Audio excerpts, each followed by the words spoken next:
kol kas trina suolas. Taip, Dnepropetrovsko Dnipro. 1-0. Štai toks smūgis ir Aleksandras Alievas. Maskvos Lokomotyvo.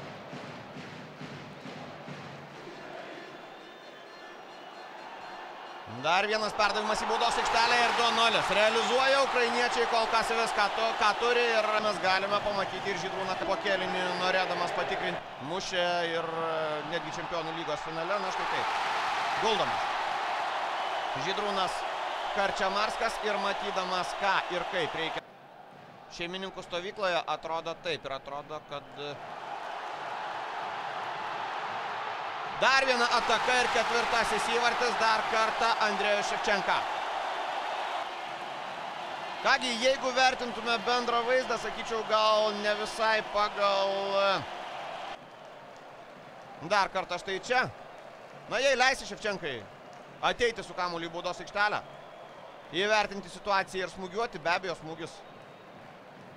Didelė tikimybė, kad įvartis bus.